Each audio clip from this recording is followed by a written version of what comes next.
What is going on, guys? It is Wrestlelamia here, back with another video. Join us now as we look at this week's edition of Raw, as well as the wildest news stories and rumors you need to know, including WWE just did the most heartbreaking story in history. Was it he who attacked Jey Uso backstage? What's Big E's WWE future? Drew McIntyre breaks silence on his return, and much more. Be sure to subscribe and hit that notification bell for daily wrestling videos, and follow us on Facebook for exclusive lists. Also check out our new videos on Wrestlelamia XL. As always, we won't recap the show, but just look at the good, the bad, and the downright ugly.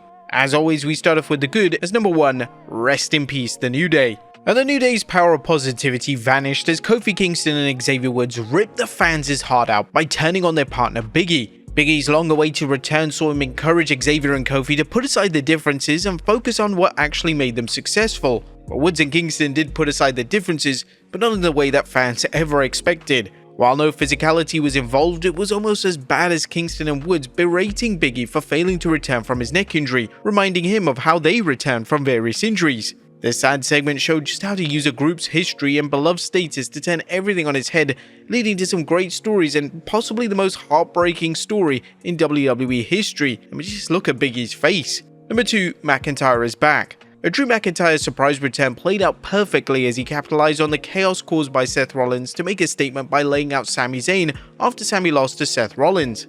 Drew is as bitter as ever, and he's learned nothing about the beating he took at the hands of CM Punk. However, Drew will be in for a surprise if he thinks that the gutsy Zayn will just roll over. Number 3, a Raw mystery. Who attacked Jey Uso? Well, the suspects list is large, and right now the WWE Universe can only guess, as there were no hints of who attacked him backstage. Sami Zayn suspected Seth Rollins, but Seth denied it. Did one of the members of Solo Sikoa's bloodline take him out, or was it a wild card? Rest assured, fans will be watching closely as this plays out. Number 4, Seth snaps. As Seth Rollins couldn't hide his contempt for CM Punk, finally snapping after months of criticizing him. Last night's promo between Rollins and Punk was an exhibit of excellence, as Punk tried to focus on achieving his goals rather than racing against other superstars. Rollins wasn't having it, and his only mission seems to be taking Punk out of wrestling, a goal which could surpass Punk's feud with Drew McIntyre. Number 5, the Final Testament vs. the Wyatt Six wicked path continues. The WWE has struck gold with the Final Testament vs. Wyatt Six, giving both factions worthy opponents, as well as a creepy landscape to tell their story in. Karrion Kross's anger at Nikki Cross attacking Scarlett played out well, especially when Scarlett all but laughed the attack off, saying that she would have done the same thing. The Final Testament's history of playing mind games puts him on a different footing than the Wyatt Six's last opponents. If the WWE can show Cross and company fighting fire with fire, then this could be the feud that takes the Final Testament out of the mid-card. Number 6, an excellent women's triple threat. The Women's Intercontinental Championship tournament started strong with a wild battle between Dakota Kai, Katana Chance, and Shayna Baszler. If this match is any hint of things to come, the women's undercard will get some much needed TV time, similar to how things played out with the SmackDown's Women's US title tournament. Number 7, Gunther vs. Balor could be good. Finn Balor finally got his World Heavyweight Championship match, attacking Gunther after the ring general disposed of Dominic Mysterio and making a statement that he's ready to claim another world title. Whatever happens at Saturday night's main event, this bout should be fantastic as Balor uses his ruthlessness to try and get the edge on a wrestler just as skilled, but much stronger and much bigger. And a good build up for Saturday night's main event. Last night, the WWE seamlessly shifted gears from Survivor Series to Saturday night's main event, using the fallout from Saturday's PLE to build up to some big bouts, including Balor vs. Gunther, and judging from the card, Saturday night's main event will be a must-see event. But that was a good. What about the bad? Is number 1, Dunn is, well, done. Should the WWE bring Butch back and dump Pete Dunne? Dunne's squash loss to R-Truth last night was confusing for fans who expected bigger things after the WWE dumped Dunne's Butch persona and brought back his better-known persona. But now it appears it doesn't matter, as Dunne is nothing now more than a mid-card comedy act. And number 2, Baszler bombs again. Shayna Baszler can't catch a break. Although Dakota Kai was a good pick to win last night's Intercontinental Championship first round match, the Queen of Spades' latest loss suggests that WWE have no plans to push her or anyone in the Pure Fusion collective. If the WWE want to make Shayna stand out, it should have put her in another match and had her advance to round 2. Now, there was nothing downright ugly as Raw checked all the boxes, giving fans a follow-up to Survivor Series that didn't dwell too much on the past, and moving forward as the WWE focuses next on Saturday night's main event. This, along with the Women's Intercontinental Championship match and the New Day's shocking betrayal of Big E, made this one of the best and most emotional Raws of the year. What do you guys think of the Red Brand last night? Let us know in the comments down below. Now, let's move on to the news.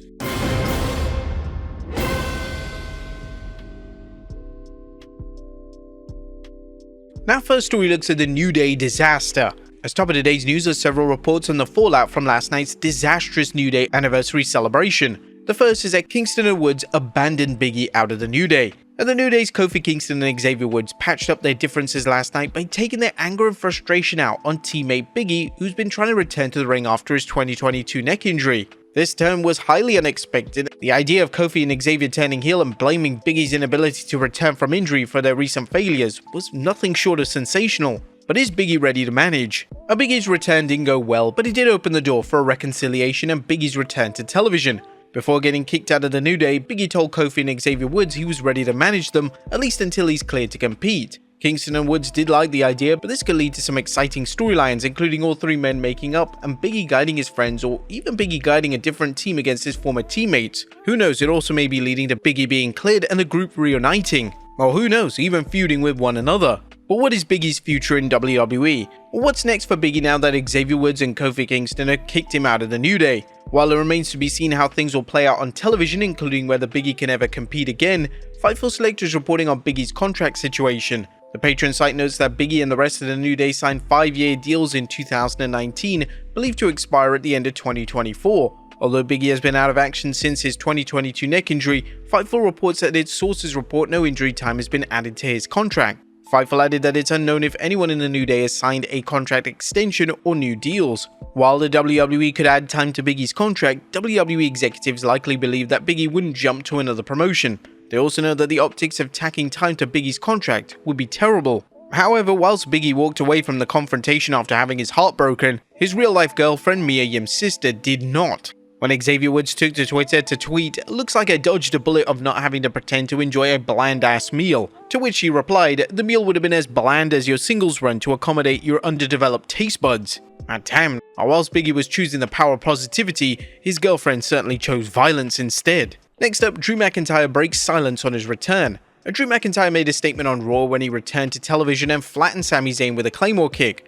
McIntyre then later took to social media telling the WWE Universe, "If you don't hear from me live on WWE television or on my social channels, assume that every single thing you hear about Drew McIntyre is BS. Oh, and how soon you all forget." But who do you think Drew's next target will be? Next up, the man who attacked Jey Uso. Speaking to the WWE's resident Scottish psychopath, was Drew responsible for the backstage attack on Jey Uso? Some fans believe McIntyre has two solid reasons for attacking Jey and Sami Zayn on last night's Raw, both men helping Drew's arch-nemesis CM Punk and Roman Reigns. Drew never forgets a grudge, and he turned heel due to his anger at Raw wrestlers and fans embracing Jey Uso when Jey turned babyface. Likewise, Drew may be enraged that Sami helped out Roman and Punk at this year's War Games. Then again, it doesn't take much for Drew to go ballistic. And finally, will Saturday night's main event ruin the Royal Rumble? Last but not least, who made the call to run a second Saturday night's main event so close to the debut episode on 14th December? Well, the Observer noted, yeah, it'd be January 25th, so that's the date that's been out there for a while, but you know, WWE did confirm it to me, so yeah, that's the date. It's the Saturday before the Royal Rumble, so they're going to be doing Saturday night's main events from 8 to 10 on NBC, and it's going to be 4 times a year, which was from the original release. They also explained who made the call when to air the shows, and I guess the idea is that every 1 quarter at some point during a 3-month period, so that's the date NBC wanted. And you know, people are going like, why would you do it right before? You know, you have to promote that and the Royal Rumble at the same time. It's like the deal is that when they get the date from NBC, that is the date they run. They do not run NBC. NBC is the one who makes the choice. They're the higher power in this one. Running a major show a week before the Rumble could reduce fans' interest in the show. However, the Saturday could also run some hot angles to increase fans' demand for the PLE. Saturday night's main event traditionally was used to hype pay-per-views, and this episode should be no different. Although the WWE doesn't have control over when the specials air, it has control over what matches take place, which suggests the WWE can book to its advantages. But there you have it, folks, our look at Raw as well as the wildest news stories and rumors you need to know. Be sure to leave your comments down below, and I'll see you next time with some more wrestling content.